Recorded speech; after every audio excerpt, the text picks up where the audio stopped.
But I will say my sports teams are being called basically the enemy of like everybody this week. So I'm getting a lot of hate, but my teams are doing fine, I guess is how I would describe it. So I mean, I guess they hate us because they ain't us. I don't know. But then the Rams lost, so maybe not so much. So I don't know. Well, overall, an okay week for my sports I think, teams. Patrick, there's a big reason for that, and we will be talking about that. There was a big event in sports that maybe is bringing some hate on your teams. But let's get started with Northwestern because it was, if nothing else, an eventful week in Northwestern sports. Northwestern, we'll start with the good because I think chronologically that's how the week went. Thursday, Patrick and I were on the call actually for that game, so we'll get to reminisce on some of those memories. But we had a stellar basketball game. Maryland coming into town. Maryland, a solid team for sure. And it was a big game for Northwestern. Northwestern was coming off of a few consecutive losses, needing a big bounce back, and boy, did they get it. Something that really felt like it gave them hope once again in the season. Of course, Nick Martinelli hitting the buzzer beater, game winner at the very end of the game. So, guys, thoughts on this game? It was a doozy. Yeah, I mean, it was a doozy 100%. I think, I mean, some of my commentary might feel a little bit outdated on this, given that, you know, Nick Martinelli's performance on Sunday, maybe not what it was against Maryland in this game, but he hit the buzzer beater. It was a great experience being in that game, going crazy in the fan section. Maybe not as great as, you know, Sammy and Patrick getting call of the week on WNUR, actually being courtside for that one. That's pretty amazing to be on as well. But just in general, you know, a great bounce back performance from Northwestern to start the week. And really, I mean, they were up a little bit more in the second half, almost blew away the lead, and then it went to overtime, almost double overtime, actually, I should say, in this matchup. But at the end of the day, I mean, Nick Martinelli has been the heart and soul of this team for so many games this year, and putting up 22 in that one. Brooks Barnhizer getting back to himself. We know there were some injury rumors throughout the week, heading up to that game, actually, really just on that day, where people were kind of going wild, and he kind of put that to rest coming out that night, putting up 20 points, 10 rebounds, got 5 assists as well. Really what you wanted to see from Northwestern in a must-win game. Yeah, speaking of those injury rumors, I gotta say, if that's what Brooks Barnhizer looks like when he has a season-ending injury pending, I want a season-ending injury too myself on the basketball court, because I don't know. I mean, I know it's been well discussed probably at this point. Yeah. What happened with that whole reporting snafu that wasn't really a reporting snafu, but speaking from the journalist perspective, I think Sammy and I had a great call. It was really, really fun. And look, it was a win that Northwestern desperately needed. I am a well-known bracket nerd, and this team was not in the picture if they don't get that win. I mean, this is a when I talk about Big Ten bracketology, there was a point 2 weeks ago where I said Northwestern in their next 5 games needed to go 2-3 to stay in the conversation and be a legitimate tournament contender. And if they went 3-2, they'd be easily in the field. And if they did anything worse or anything better, same kind of movement of those results, but in the opposite directions. They went 1-4 in that stretch. They did not pull out that win on Sunday that we'll get to in a second, I think. But it was big nonetheless to get that Maryland win, because Northwestern might not be in the conversation anymore after what happened on Sunday, but they were in the conversation a little bit after that Maryland win. And I still think being in the conversation to be in the conversation is not a terrible place to be, because at least Northwestern is not completely out of it. They're still playing, I think, a lot better than they did to start the season. And even having Keenan Fitzmaurice get in there and get minutes while Luke Hunger is injured, if Luke Hunger comes back and is even better after his injury, and also Keenan Fitzmaurice can now kind of fill in some other minutes as well, having 3 big men that are all healthy and all playing well could be a really big benefit for this team. And, you know, maybe Matt Nicholson even starts to play even better when he just isn't on the court as much, honestly, just because he's more well-rested. So I think there are some definite positives to take away. But Northwestern got that win against Maryland. It's their second quad 1 win of the year. They needed it desperately, and they got it. They just need to stack up some really big wins going forward, too, if they really want to be a factor in that tournament picture. Yeah, I mean, as far as Northwestern's tournament aspirations go, that game was massive. They needed the win, like you said, and I think they were out looking in, and they're not in yet. They're still out looking in. But now, like, being in is They can not see out the of picture imagination. now. They can see the picture now. They can see it, right? They're like within the realm of that picture. So I think that is a very good thing for Northwestern. And then today they played Michigan on the road, and this was a game that was going to be an uphill battle. It was going to be a tough one. Michigan having a very nice season with kind of a new revamped look team. Northwestern was going to be on the road in a tough environment, and I want to hear what you guys have to say about this, but they kind of surpassed my expectations on what ended up happening. I mean, it was a great game. They ended up losing to Michigan, but they played solid against a very good team on the road. Thoughts?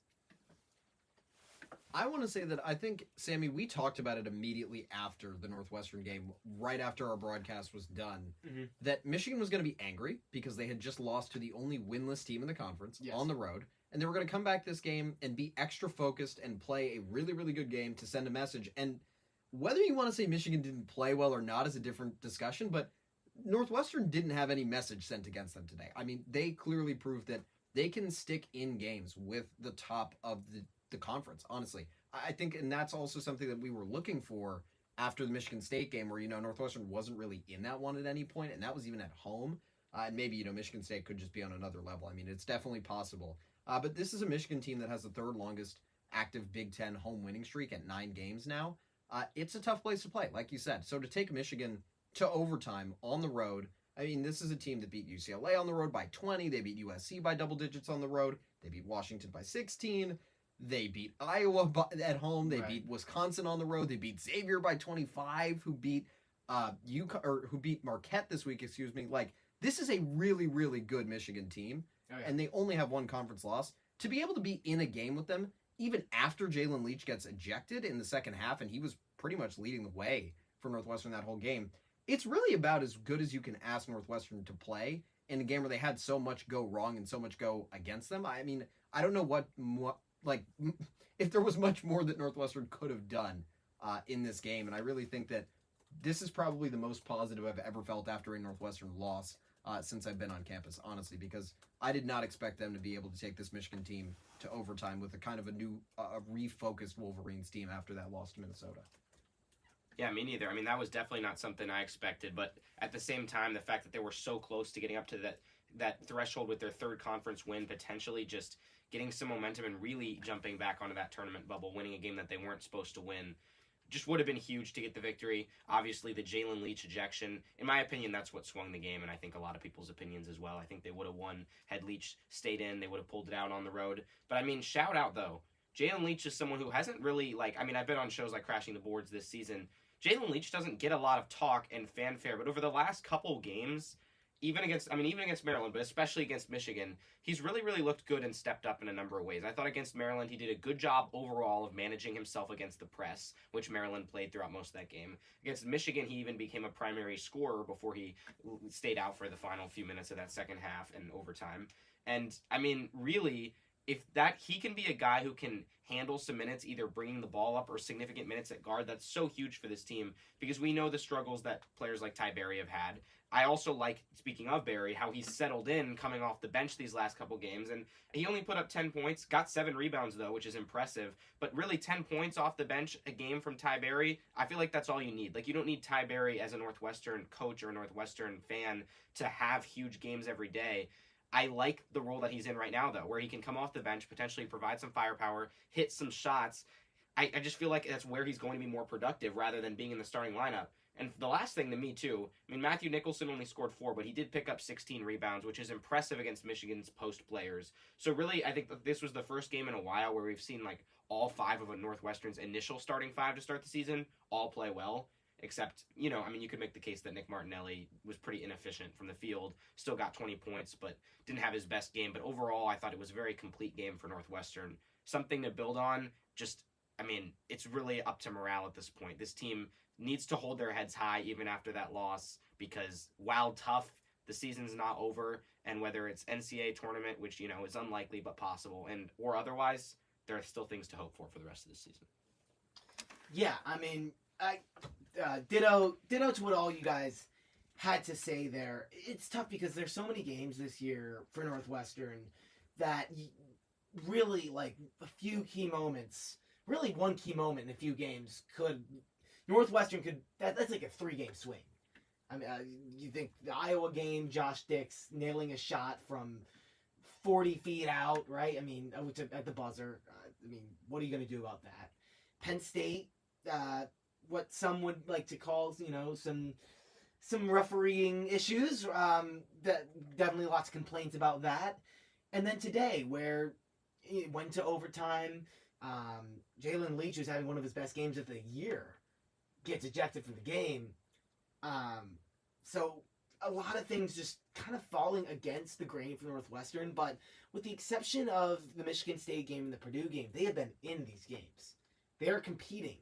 And you got to think that if they can continue competing, the cards will eventually fall in their direction.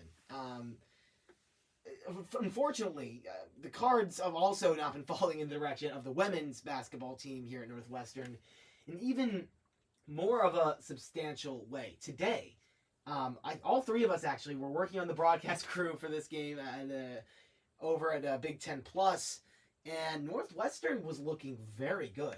They had a ranked Minnesota team on their heels. They were up, I believe, 16 points. And the fourth quarter rolls along, and the wheels fell off. I have to go. I need to grab something from the control room. I will be back, but I'm going to let you guys talk. I'll be back in like 2 minutes. So I'll pose the question to you guys. How does this team keep losing game after game, whether it be some blowouts, which they've had, and even these ones where you feel like they're in the driver's seat? What does it come down to? Why can't this team that has some talent and has shown flashes, why can't they find success? I will be right back in just 2 seconds. I think, for me, the one thing that I'm looking at in this specific game is Northwestern hasn't played because of the postponements at UCLA and at USC in 11 days. And I actually think that might have worked in their disadvantage a lot in terms of stamina in that game, because Northwestern came out really well in this game. But then once you hit the fourth quarter, it just kind of, and really a little bit of the third quarter as well, the end of the third quarter, the game kind of got derailed and kind of got out of Northwestern's hands. And I almost wonder how much of that is just not being used to playing a full 4 quarters of basketball, playing against a team that has been doing that recently. And I think that, just the rhythm that Northwestern didn't have as a result of having all that time off, I really feel like that probably contributed a ton to this loss, because it really is hard to not play for 11 days after playing probably like four games in about 2 weeks-ish on average. It's hard to go from that rhythm and then just get completely put out of that rhythm and then just try to go back into it right away against a ranked team. And I think that Northwestern did a good job of kind of capitalizing on that energy that they might have had from having fresh legs early in the game, and then later in the game, maybe the conditioning lack thereof because of that time off might have gotten to them a little bit. Yeah, I think so. And I mean, you could definitely attribute part of this loss to maybe, like some people may say, this team doesn't have as much poise in the fourth quarter as you would like. But I feel like what, Patrick, you're saying is far more fair in the sense that, yeah, they really didn't play for a while. I mean, nobody knew until the last moment that they weren't going to be headed to LA for that 2-game trip. And then now they're back after nearly 2 weeks off, facing a ranked team with a really good player in Grace Pucholski, who had 27 and just couldn't keep it going for a full 40 minutes of basketball, which is, it's hard to ask coming off of that, stretch against a really tough Minnesota team. Because the thing is, I mean, the Cats really got outscored. They got outscored 29-13 in the fourth quarter. That's tough and difficult to swallow. But this is still a good Minnesota team that's ranked, and that's 17-2 on the season. There were performances to be encouraged about, like, for example, Kyla Jones bouncing back for the first time in a while. She had 17 in this one. And, I mean, the forwards and Kaylee Walsh and Taylor Williams continuing to play super well, in my opinion. I've really liked what I've seen out of them in the last 2 games in particular. But that marks 2 games in a row where Northwestern's taken a good Big Ten team down to the wire. And, yeah, neither of them fell the way I think that any of us as Northwestern, supporters wanted it to fall. But at the same time, there are things to build on, and it's kind of not the same urgency you want to say as, like, something on the men's side where it's like they're on the tournament bubble and they might be at risk of falling off. I mean, to this Northwestern team, it's really a rebuilding year. Mm-hmm. And there are things to be taken away from this that go beyond just the stat sheet and the win-loss count, because yes, they're looking for that first win in Big Ten play. I mean, they've been trying to find it and keep getting close. But at the same time, there's optimism that they're competing against good teams in the Big Ten in the way that some of the other bottom feeders are not. And so it's not that Northwestern's in the worst position out of any team in the Big Ten. They're going to have some opportunities to get maybe some easier wins down the stretch. And they've got some talent that isn't like, it's not like this team, despite being winless in conference, is a team that's just woeful and has nothing to root for. Like, they make games exciting very oftentimes. Yeah, I mean, today's game, to your point, Calvin, was very exciting. It was a fun game to watch, of basketball, and that is something that is distinct this year when you compare it to last year. Last year, there were very few fun games to watch for this Northwestern team. It was like repeated blowouts, repeated Northwestern just getting classed by some of these other Big Ten teams. That is not the case this year, but the results, when you look at the standings and the records, don't indicate that these seasons are any different. But they are. This team is better than last year's team, without a doubt. I mean, these transfers have made an impact. The freshmen have potential, but at the end of the day, it's a rebuild year. And I think despite the record not being where they want it to be, you can look at it successful in a certain way, where Northwestern, they're playing good games, building that morale, getting that experience for their younger players through these transfers where they can kind of compete, and just getting reps for some of these younger players that will be here for years to come. This program, I really do believe in the next 2-3 years, if they play their cards right in the transfer portal, and if they play their cards right in recruiting, they can be back to winning games in the Big Ten. I mean, one of the stats we were looking at today, Northwestern hasn't beaten a ranked opponent since, it was like February 2022. Yeah. And today they were very close. They're going to get over that mark, and there's a lot of things that they haven't eclipsed since those early 2020 years, like with the Veronica Burton teams and all that stuff. They will get there again. It's a matter of time, and will it be Joe McEwen riding the ship? We will have to see. But I do believe that he has at least given them the foundation to eventually, not now, but eventually take that next step. So with that, we're going to move to Pick'em. We're going to have some fun. It was a bit of a sad note to end on, the brutal loss for women's basketball. But we're going to have some fun with Pick'em. We're going to get nostalgic today, because we're going to talk about some childhood GOATs. I have a lot of players that I think of when I think of this category, but I was thinking about this week, so I wanted to ask you guys. First Pick'em of the day. Who is a sports player that was your childhood GOAT? Someone that's just, you think of and you're just like, oh my god, that's my guy. Either one of you can start. I mean, there are a lot of answers for this one. I mean, I'm someone who grew up near DC, and so have always had a rooting interest in DC sports. So I'm going to go basketball for this one. My GOAT, my childhood GOAT, it's John Wall. And I think a lot of people are familiar, with the video of John Wall in his debut with "Teach Me How to Dougie" blaring on the speakers, and the announcer with his iconic, dropping his voice for the wall and like holding it as the fans are going crazy, and he goes out of the huddle dancing and everybody's just going nuts. But really beyond that, I mean, it's just his whole career for me is something that I experienced basically, like fundamentally, not entirely, of course, but for the most part, start to finish. I mean, something where throughout his many, many years as a Wizard, he would take over games with acrobatic drives, just cool reverse layups, and just be like a consistent volume scorer. He was never like that outside three-point shooter kind of guy, and he's not really someone who maybe would fit as much in the modern NBA in that sense, in terms of just like being a volume three-point shooter who's knocking those shots down. He was never that great from beyond the arc, but I mean, his ability to take it to the basket and, go off like dribble moves and pick and roll, especially with Marcin Gortat back in the day. Like, I mean, when those Wizards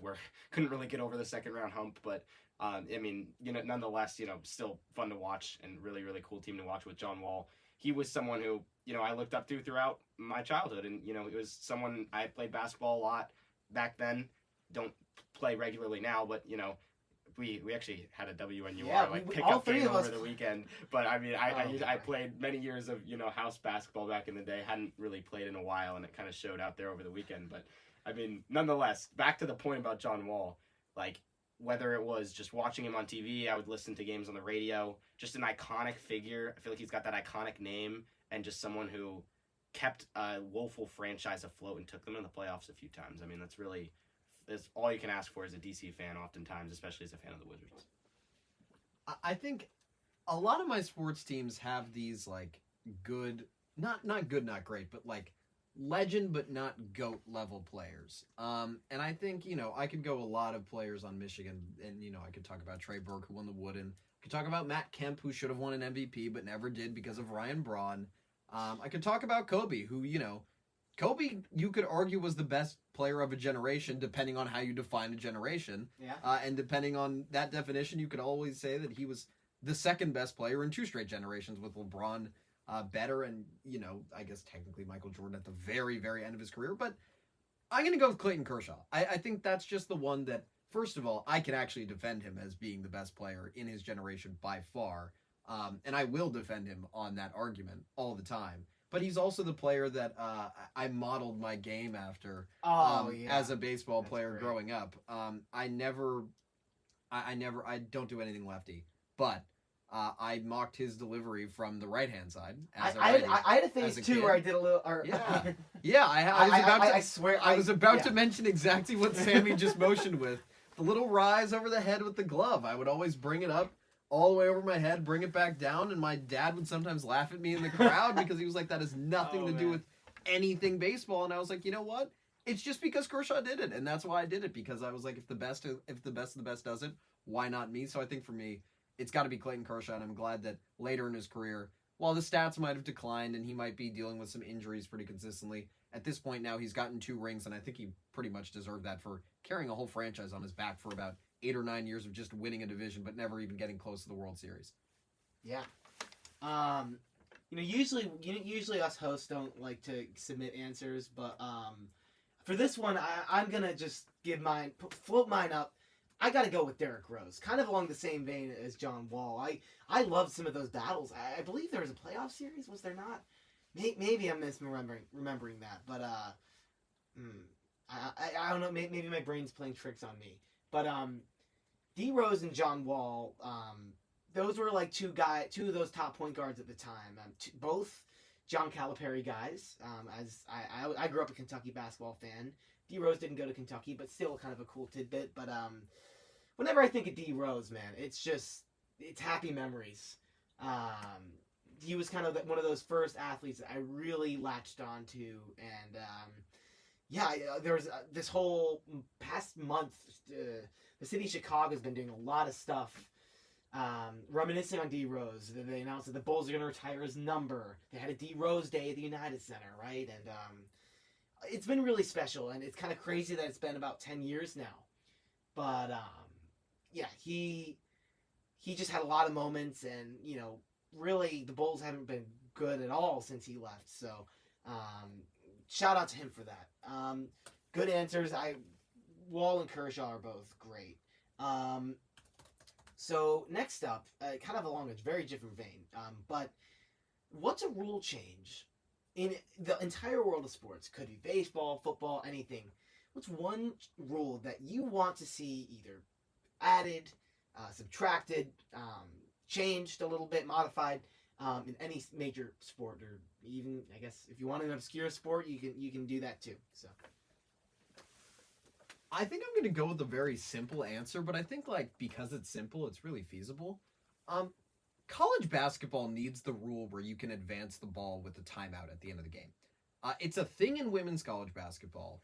It's in the WNBA. It's in the NBA. And I think, how many times have you seen your team give up a bucket with 1.2 seconds left? I mean, it literally happened to UCF over the weekend. They gave up a basket with 1.2 left. They would have had a timeout left. They didn't even keep their timeout. They used it on defense because it doesn't matter if you have a timeout because you can't do anything with it. It doesn't advance the ball. It's not worth it. But in the NBA, of course, in that situation, you take a timeout, you advance the ball to half court, you draw up a play from half court, and all of a sudden you have a chance to win the game. And I think that for as crazy as college basketball already is, it would make it even better if 90% of the half-court heaves at the end of the game were actual drawn-up plays, because we have some genius minds in college basketball drawing up some plays. And if you're talking about those 70 to 68 games that, a Kansas or, a Duke wins on the road, what happens when that other team has a timeout and gets to draw up a play and all of a sudden doesn't have to throw up a brick from half court and instead actually has a legitimate shot? I think you could create some really, really fun moments just by that simple rule change. And I especially think it makes sense just because it is really simple and really easy to implement, and it would make a lot of end of games a lot more fun to watch. Yeah, I like that pick a lot. I mean, definitely one that a lot of people probably, have on their minds every time their team's down late, has a chance to get the ball back. For me, mine's also pretty simple. It's just got to be the salary cap in baseball. I mean, especially with the context of the Dodgers signing Sasaki, which we're going to talk about momentarily, it's just brutal to think about, because you can have the luxury tax and you can have this and that. But at the end of the day, the owners who are willing to spend more money are still willing to spend more money with the luxury tax than owners who are cheap and owners who, don't want to spend for their teams. And I feel like it's just unfair to the fans, and maybe my Nats bias is showing here. It's unfair to the fans to have just their teams be limited overall, just like fundamentally limited from winning a World Series because the owners won't spend a significant amount of money to make them competitive. I feel like it just can't be about how rich your billionaire is versus my billionaire. It has to be like actually limited in the sense to where there's fair competitiveness, and it's actually like, oh, here's a strategy about who we should pay here and who we should pay there and how we can keep it under the cap.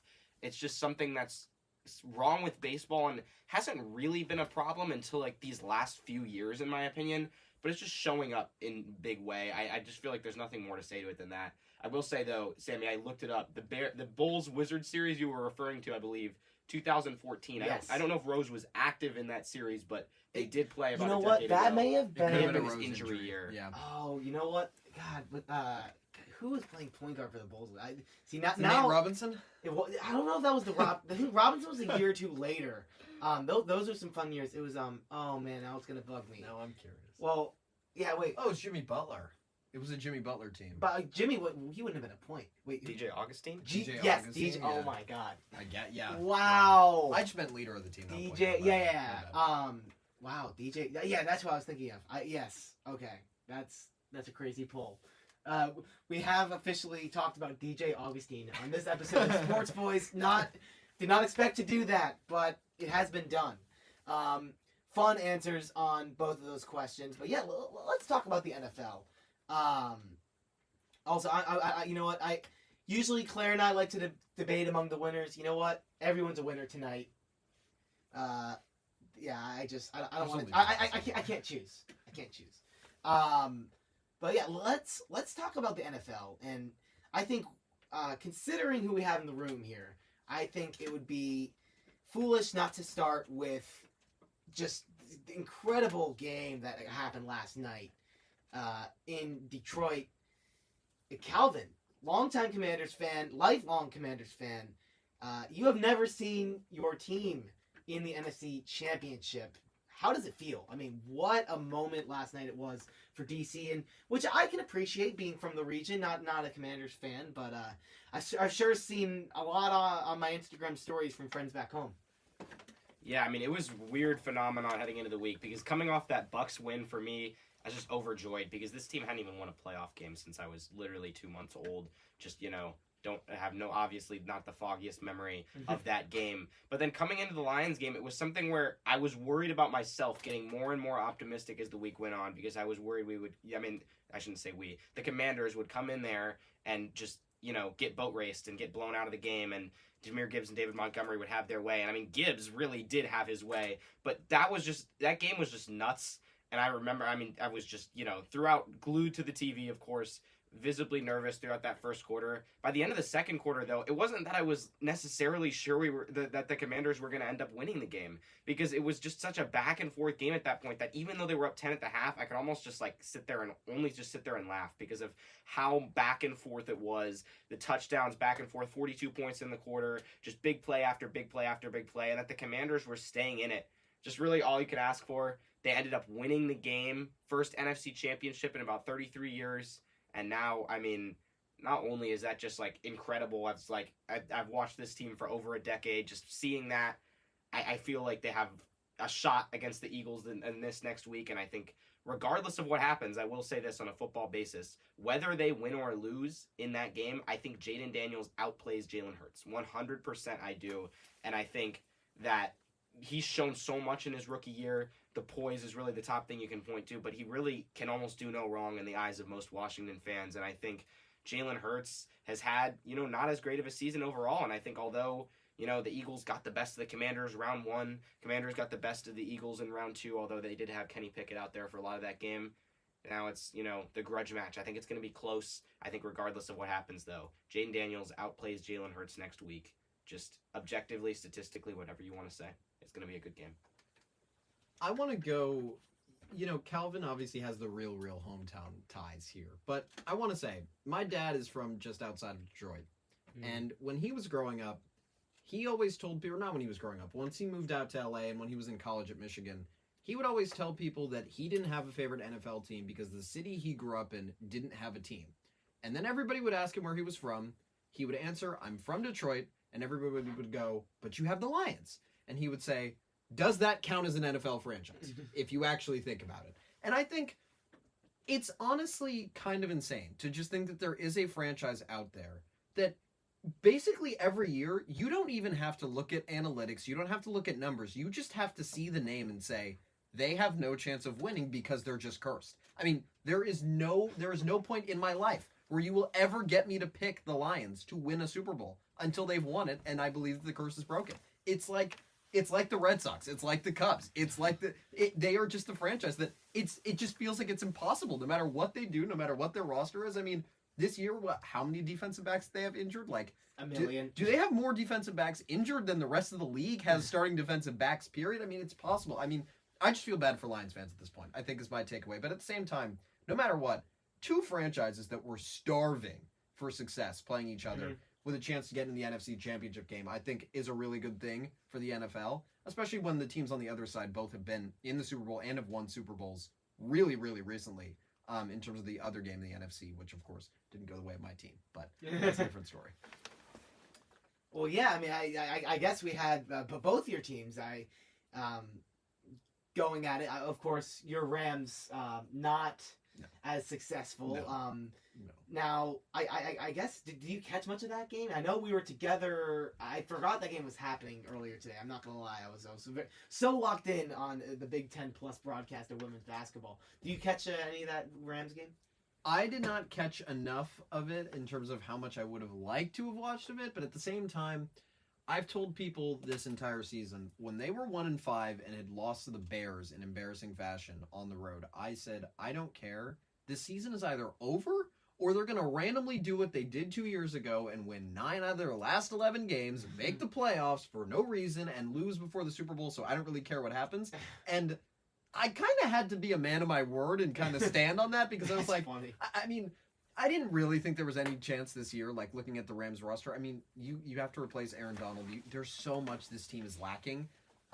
They don't have an offensive line that can win a Super Bowl. They don't have a defensive line that can win a Super Bowl. And even though the defensive line was amazing in the playoffs out of nowhere, that's really the only reason they even were in either of those games and won a game, is that defense was honestly, I think, actually on pace to break the sack record in the postseason. They had 7 sacks in both games. And even with the defense putting up 14 combined sacks in 2 games, yes, they beat the Vikings pretty easily, but they still lost to the Eagles. So I think there were so many things that could have gone even worse for the Rams, and they still lost already. There just wasn't ever that much hope with that roster that could be a championship roster no matter. I mean, just looking at the teams in the AFC, I just don't know how Matthew Stafford at this point in his career is supposed to compete with Lamar Jackson, with Josh Allen, with Patrick Mahomes, and the rosters they have around them, with the guys that he has around them in LA. And it's not his fault. He's just, he's past his prime, and, he had his year. 2021 was the Rams' window, and they capitalized on it. And I think at this point, their peak for a little bit is going to be just a team that can probably win a playoff game or 2 and can't win a Super Bowl. And I think for Rams fans, they got the Super Bowl they wanted, and that's about all you can ask for. Because, I mean, how many franchises haven't had a Super Bowl in 20, 30, 40 years? Just to have one. I mean, you guys both raise your hands. That's proving my point. Even though that one season might have been the peak, that is all you can do. That's all you can ask for. They won it all, and, since then, everything since then is just kind of gravy. Like, if they keep making the playoffs, that's amazing. If they don't, I fully expect the Seahawks to maybe draft a quarterback, sign a quarterback, be the better team next year. Every year, the Niners should be better than the Rams, frankly, but it just hasn't happened. I'm just happy the Rams even made it in the first place. But definitely credit to the Eagles, though. Saquon Barkley will just run over the Rams anytime they ever play them anyway. So that was kind of predictable in that game. But Eagles definitely looking really, really strong heading into that game against Commanders, too.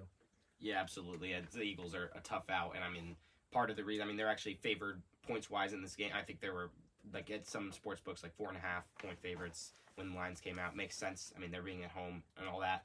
I mean, for the rest of the NFL, you got Texans, Chiefs. Of course, we saw Patrick Mahomes come through once again. It was really, the Kansas City defensive line looked excellent. And then I will say, just moments ago, Buffalo, Baltimore is over. The Bills are moving on to the AFC Championship. Lamar Jackson led the team on a potential game-tying drive. 2-point conversion pass to Mark Andrews, and he stone-cold dropped it. They lost by 27-25. So Lamar Jackson goes out early in the playoffs again, and we got Bills-Chiefs in the AFC Championship. I mean, who's seen that before? I don't know if we've ever seen that matchup in the playoffs in NFL history, frankly. You know what? I know everyone kind of groans and whatever. Yeah, I'm groaning. A lot of people are groaning. But I'm not. I'm a fan because I think in any good era of sports, like, you have those matchups that you just get. Like, MJ and, like, Isaiah Thomas in the early 90s. Like, I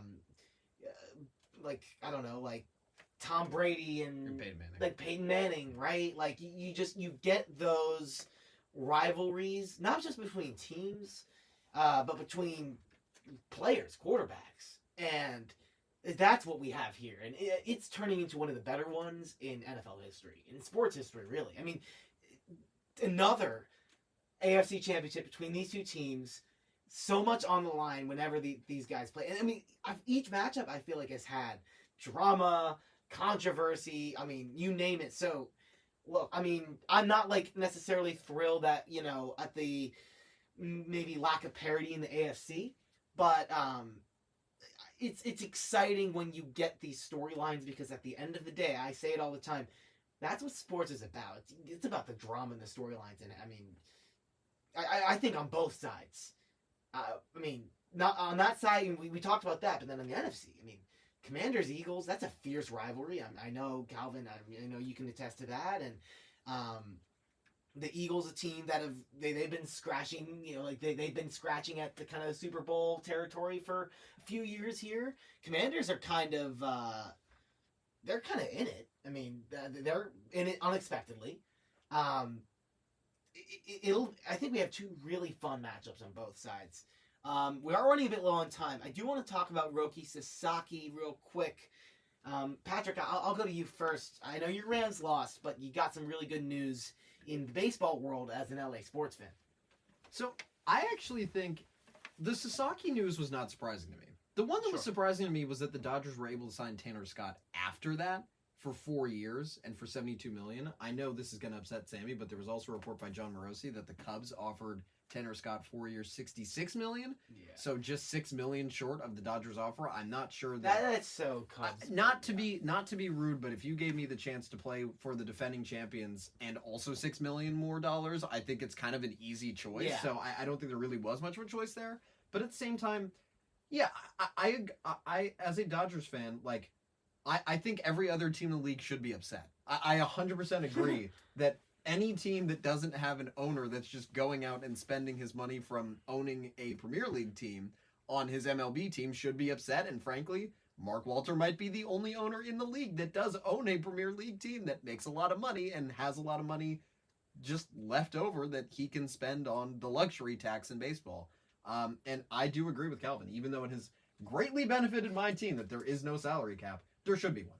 I think it's very, very simple. The luxury tax system, we see it in the NBA too. Teams just decide when they want to build a big three. They draft one great player, they sign two others, and they decide, okay, 4 years we're going to spend a ton of money on winning, and then when those 4 years are up, we'll just rebuild through the draft later on and just figure it out later. The luxury tax system just typically doesn't work that well without at least having some form of a hard cap, and that's definitely what the MLB needs. And I think, The Dodgers rotation, though, this is the thing about baseball. There's such a good chance, especially with the high volatility of those arms and the high velocity that they all throw with. You never know how many of those guys are going to be healthy in October. I mean, there's a really good chance that the Dodgers might have one of the greatest on-paper rotations and rosters in general, and half those guys aren't even there by the time we hit October. And it's happened to the Dodgers before. I think of 2021, it definitely happened. Yeah. And it will probably happen again, and it probably will happen again next year. It's just a lot of volatility there. So we'll just kind of see what has to happen with it. But I mean, I definitely think Sasaki going to the Dodgers is honestly probably a bad thing overall for the league in terms of competitiveness. But at the same time, maybe if it gets other owners to actually decide to try to spend more, it may be a good thing in the long term, but I don't know if that's actually going to happen or not. I'd probably bet against it not happening. Yeah, I mean, I'm with you. It's just, it all comes down to injury at this point for this starting rotation, because they've got just the insane amount of depth that is just with like 5 potential number 1 starters and then a 6th in Kershaw, where it's just like really like there have to be some sort of injury, or else for the Dodgers is just going to be such an impossible matchup week in, week out for any team in any series, because you never get that break. You never get, oh, it's their 5th starter, we can go off for 8 or 10 runs, anything like that, where it's just like, oh, we can pounce in the early innings. It helps the bullpen so much, because night after night you can kind of expect a guy to go 6-7 innings and just dominate, and then the bullpen doesn't have to worry about getting gassed, except in extraordinarily long extra inning games. I mean, the advantages just kind of build on themselves, and it's certainly tough to watch for any other team in the league, but the Dodgers are building just a like potentially short-term dynasty, but a dynasty at this point, with how much like firepower they've got in this rotation and on the rest of the roster. And it does come down to injuries. A lot of it's just going to come down to luck. Can all the arms stay healthy? If so, the Dodgers are probably making another run. They're just going to win the World Series. I think if they don't stay healthy, then that kind of opens the door for another team. But at this point, like, this rotation is just head and shoulders above everybody else, and it's evident at this point now with Sasaki on the team. And also, really quickly, just to cap this off a little bit, I mean, the other thing is that a lot of the Dodgers contracts all end at the same time. Like, Will Smith is going to be there for forever. He already signed a 10-year extension, and Ohtani's there for 10 years as well. But Teoscar Hernandez, Freddie Freeman, Mookie Betts kind of at the tail, kind of going into the tail end of his career, all those contracts are going to end at the same time. So there is definitely a window where I think the Dodgers are going to have to reset, and they're going to go under the luxury tax. What? But it's like 4 or 5 years from now. It's after Snell is gone. It's after Yamamoto's gone. It's after Freeman's contract is up. It's after I'm even losing track of names at this point. I mean, it's literally after everybody's contract is up. Teoscar Hernandez was the other one I was thinking of, Tanner Scott. All those players, it's 4 years, and then once they're gone, I mean, I don't know what happens after they're gone, but for the next 4 years, the Dodgers pretty much have a core locked up, and it's basically just who is healthy and what prospects can step up in between to kind of fill the last little gaps on that roster. Yeah, and I mean, it'll be really interesting with the Dodgers. I mean, even if they have injuries, I mean, that's why you go out and get all these superstars, because, I mean, where other teams, every team's volatile to injuries. Whereas the Cubs are going to have to, if you have an injury, you have to rely on, like, some dude from AAA who you weren't really ready to call up for another few months. The Dodgers will have experienced guys, or, I mean, guys who with the best stuff of all time, like Roki Sasaki and Yoshinobu Yamamoto. 2 guys, of course, not a lot of experience yet, but that are clearly top-of-the-line pitchers. There's just so much redundancy that they've built for themselves, and it's scary for the rest of baseball, for sure. Before we get to our really fun draft day, really quick, we have to talk a little bit of college football. Real quick, both of you guys, predictions, OSU, Notre Dame. I'm excited. I'll say go Irish. I don't know why. I've always kind of pulled for Notre Dame. Maybe it's just they're close enough to Chicago. He's not a fan. Wait, but you can't let. I mean, you're not rooting for OSU, are you? I mean. Oh well, I was gonna not to interrupt you, but I was gonna get to the fact that this is like, I mean, this is quite literally the national championship game that Michigan fans just see and they just want to throw up. I mean, it does not get worse than Ohio State and Notre Dame in the national championship game. Little known fact for people in our generation, but Notre Dame is a bigger rival in football than Michigan State is to Michigan. So this is quite literally the worst possible matchup. There is no winning as a Michigan fan, which I obviously grew up as one. My team won it last year. I just hope Ohio State doesn't win it this year because the endless trash talk that Michigan would have gotten 1 year to gloat about their championship, and then Ohio State immediately gets to talk about winning it the very next year, it would make me mad. So for once in my life, maybe the only game I will ever do this, I'm 100% rooting for Notre Dame. Wow. I will be an Irish fan for 3.5 hours, and I will never root for them in a game again until they play Ohio State in another championship, which hopefully never happens again. Yeah, I mean, this is just kind of like an unlikable matchup. It's not really that I have a rooting interest against either of those teams. It's just, both teams not very likable in general. To me... I agree with that, too. It's not even just a Michigan fan thing. Yeah, it's just a general thing. Absolutely. It is a general thing to me as well. I think, in general, I mean, both of these teams just electric. I think it's going to be a close game. I will have Ohio State coming out on top in this one. I think I'll say 31-28 final score prediction. Buckeyes win it. But I do think it's going to come down to Ohio State's going to win it or they're going to lose it.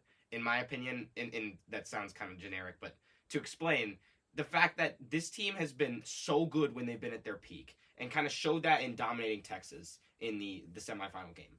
But at the same time, they've been mistake prone. They've had halves or they've had games where they didn't show up. I mean, we as like Northwestern students kind of know that there was a whole first quarter where Ohio State wasn't really showing up at Northwestern at Wrigley Field, and suddenly there was hope that Ohio State might, have a close game. And then of course they lost to Michigan in a game where it's a rivalry and you never know what's going to happen. But at the same time, this team was so much better on paper than Michigan was, and Michigan ended up pulling it out.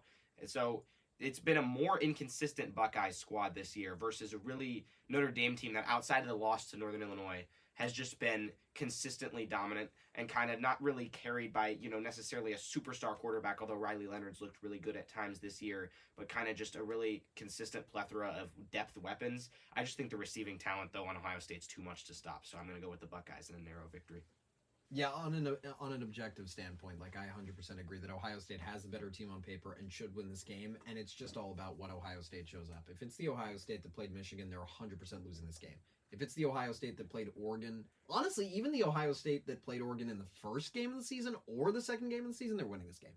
They could play even, they did lose that game in Oregon earlier in the season, but I still think they could play just at that level, and even that would be enough. Honestly, I don't think that on paper Notre Dame is as good as Ohio State. They really just need to play probably 90% of their peak, and they will be just fine tomorrow. Yeah, it should be a fun one. Tomorrow will be an eventful day in just the world of, really just historically. You got that, and you also got the presidential inauguration, whatever you may think of it, but we're going to kind of go with that theme for our draft day. This is going to be a fun one. So we're going to draft a 3v3 basketball team of U.S. presidents from history. So you got, I guess 47 minus 2, 45, right? Because you got two guys who kind of did the weird in between thing like Trump is now doing. So I was talking with Calvin before. Here's what I'm kind of thinking. You can go with them at any age. So if you want to take someone in who was maybe 70 when they were president and make them 20, you can do that. That is legal. So let's start with Patrick. Patrick gets the first overall pick, and we're just going to see who gets the better team here. I can't lie, I don't know how many presidents have actually played basketball, but I'm going to go with an interesting first pick. I'm going to take Gerald Ford because he was a D1 athlete at Michigan. He played football at Michigan. All right. I think if you could play football at Michigan, you can, and you're 6 feet tall, you could probably play basketball pretty well. I assume he's had some good rec league matchups back in his day. So give me Gerald Ford, and let's go with, sometime when he was at Michigan, maybe when he was a senior, just because he was probably in pretty good shape back then. Yeah, so are we going snake draft, Sammy, by the way? Or yeah, snake draft, yes. Snake draft? Okay, so we got 2 picks here. I think my first one, actually, I did a little research, and I didn't realize this, but this guy actually played in college, and it's Richard Nixon. He was apparently, he played in high school and in college, and he's somewhat modern to the point where, basketball existed. We're not like a Thomas Jefferson here, just hoping he can translate to the modern NBA. Obviously, it's kind of an older pick as well, but to me, Richard Nixon is a guy you can go with here. He was a good athlete, multi-sport in high school, played in college. Apparently I read about this, he said it was a substitute on the football team and that the coach just liked that he had heart, but that he wasn't that good, apparently. But he was good at basketball. He played in college. And so that's not always easy to do. Granted, it was back in the day, like the 30s or whatever, when basketball was just getting around. So I'm trying to, add a little more modern flair with my next pick. And to me, that's got to be Barack Obama. Yeah. I mean, you can't let him slide all the way back because at this point, like, he's famous for the pickup games that he's played during his time in office. He played in high school. He's really good. Like, if you actually watch limited clips of him playing and that counts, he is super good. I probably would actually dust Richard Nixon in a 1v1 nowadays. So not somebody I was going to let slip past this spot. But I think to me, like, not really an evaluator of Richard Nixon's game. I don't know what his strengths and weaknesses are. For me, Barack Obama is someone who can shoot the three and that's big in a 3v3 where there's a lot of space on the floor. He's someone you got to have on your team. Yeah, that was what I was thinking about doing with the number 1 overall pick, but I felt like it was too boring just because he's so recent and everybody knows he's a huge basketball fan. So I wanted to go with a little bit of an athletic one. I have to say, I was not familiar with Richard Nixon's game, but I'm gonna take a center. I'm taking Abe Lincoln. Like, you got to take the tallest president. There are 2 6'4" presidents according to Google. It's Lyndon B. Johnson and Abraham Lincoln. I'm going to take Abe Lincoln. I'm going to get some size on my team. And then I guess since it's a snake draft, Trump has made the comments about his physical prestige. He is technically the same height and weight as Derrick Henry. I don't think it translates to a basketball court. So I'm going to just go team ultra height and just give me Lyndon B. Johnson instead. I'm going full, Michigan's got Vlad Golden and Danny Wolf this year, the 2 7-footers playing the pick and roll. I want a Lyndon B. Johnson, Abe Lincoln, 6'4" pick and roll with Gerald Ford spotting up from the corner, working on his rec league threes. I like it. I like the vision there. And I think you're going to have a height advantage inside because I'm thinking I'm going to get my guy in the post because Richard Nixon, he's 6 feet. Obviously Obama, it doesn't matter as much because he's going to be out on the perimeter for the most part, shooting threes. And I hope just carrying this team. But, to me, this last pick in, the 3v3 team, I got to get some presence inside. And to me, that's going to come from physicality. We're going to play some bully ball in case Obama gets clamped in ISO. Going to throw it inside to Teddy Roosevelt, someone who was a fantastic athlete. He's going to have some learning to do. He played football long before basketball was even a thing in this country. But it was an interesting story that I had to look up and fact check to make sure it was true before the show. But he actually, back in the day, like when he was president, met with a bunch of different Ivy League football commissioners and was someone who basically reformed football because it was so dangerous and people were dying and people were talking about banning it. And he was like, guys, we need to fix this. Let's do this, this, and this, make it more safe, and basically saved the sport. Someone who's that into athletics and sports as Teddy Roosevelt, I think, maybe it's a little learning curve. Maybe he picks up a couple early fouls as he's still trying to learn like what a post move is. But eventually he's going to settle in. And once Obama gets his shot going, I think that revitalizes Teddy Roosevelt to, back guys down inside, and he's going to have that physicality edge over Lyndon Johnson. Wow. Any day of the week, in my opinion. Wow. These are some teams here. So to recap, we got Patrick, we got Ford, right? Yep. Got Gerald Ford, Abraham Lincoln. Yep. And Lyndon B. Johnson. Yep. And Calvin. Also, LeBron James, LBJ, Lyndon B. Johnson. Like, okay. He's got the initials. He's got it. He's got the vibe. Okay. Calvin has Richard Nixon, Barack Obama, and Teddy Roosevelt. I got to take Calvin's team here. Look. Well researched. Obama was a hooper. Yeah. 100. Well, there's no president that I think would compete in any sense with Obama. The pickup games were famous. One of the guys he played with, one of his maybe not Secret Service, but just someone on his detail was like Reggie Love played at Duke. Like he was on one of those national championship teams with Coach K. Like, Obama's playing pickup with these guys. Like he can clearly hold his own. But Nixon, I didn't really know he was a baller. Maybe a bit like pre-modern basketball, like 1930s, but maybe before that he could really cross over too much or go between the legs. I don't know what the rules or were. like dribble at all. Yeah, probably before the dribble. I don't know, but like I'm sure he could at least shoot the ball. At the very least, I'm sure he could put the ball in the hoop. And Roosevelt, I don't know if he really can play basketball, but I think the physicality and just the mindset he brings. I mean, he's your captain. I mean, he is like he is gonna inspire. He sent some good screens. He sent some good screens. He is setting some hard screens. Maybe pulling some Jalen Leaches, getting ejected on the flagrant 2, right? But you need someone to be to go out there and beat the other team up. And I think Teddy Roosevelt is that guy. You got to be physical, and I got to give it to you, Calvin. You got a good, well-rounded roster here. We may have to run this back with a different sport or something because this is fun. I don't know. I like this, or maybe like a different twist. But unfortunately, that is going to be the all-senator team in the NBA currently. Oh my god! Well, we already have the congressional baseball game. Have you guys seen clips from that, by the way? Oh man, it's fun. It's really. Have you ever? I mean, it's in DC. Have you been? I'm not. I should go. I should go. I don't know. That would be. I think it's just funny. I've watched clips and I mean, these guys are barely hanging out of the infield. I mean, which is fair. I mean, considering they are hitting out of the infield, is pretty impressive. Considering it's a bunch of like really old guys. Yeah, senators, House of Representatives dudes. But unfortunately, that is where we're going to end Sports Night tonight. Quite a note to end on.